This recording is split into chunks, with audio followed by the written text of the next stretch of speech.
Hi guys! Alam nyo ba, first time naming makapunta sa mall na to. Sa tinagal-tagal ko dito sa Poland, ngayon lang ako napadpad dito. Located lang din to guys sa Warsaw. Pag nagpunta kasi kami ng Warsaw guys, doon lang kami nagmo-mall sa malapit sa train station. Kaya nga, medyo nagsawa na rin.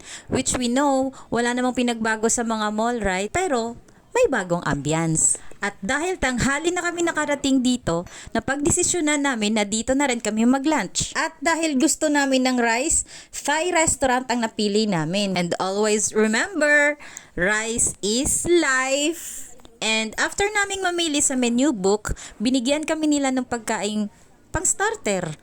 Huy, baka iba namang starter ang ibig yung sabihin dyan na hindi kami mga baboy. Mukha lang. So habang kumakain ako guys, binigyan ko na rin yung kasama ko kasi nga hindi naman pwedeng ako lang yung uubos ng chips na yan kasi nga siya naman lahat yung magbabayad.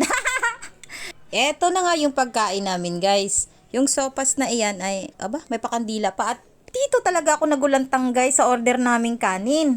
Sa laki ba naman ng serving guys, yung isang order ng kanin na iyan ay good for 2 person. Tigi-isa pa naman kami ng order at umorder na rin kami ng isda guys. My God, ang sarap ng isda na yan, hindi ka maghihinayang. Kahit na ganyang kalaki siya, parang feeling ko nga kulang pa nga sa aming dalawa yan eh. Mukhang hindi naman kami magutom So ito guys, yung last na in-order namin, dessert. Ano siya, saging na matamis na parang may niyog-niyog sa taas. Ang sarap ng saging na yan, parang pag kinain mo siya, yung parang nagme-melt siya sa dila. Ano yan?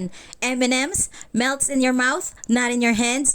Hoy! Saging yan, saging! Gusto ko pa sanang umorder dyan ng panibago guys, kaya lang inaawat na ako ng kasama ko kasi sabi niya next time naman daw. Kasi nga alam niyang busog na ako. Pero alam niyo ba guys, sa restaurant na yan, merong mga kabayan tayong nagsiserve din dyan. So after naming magbayad, it's time to go home dahil mga busog na kami. At salamat hindi kami nagkamali sa restaurant na pinili namin. Nadaanan pala namin yung sushihan na yan guys. So alam niyo ba guys, pag nakikita ko yung mga umiikot-ikot na plato na yan, parang feeling ko yung mga tren na laruan. Ay!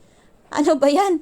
Lakad ba ng busog yan or lakad ng malaki yung binayaran? Bye guys! See ya!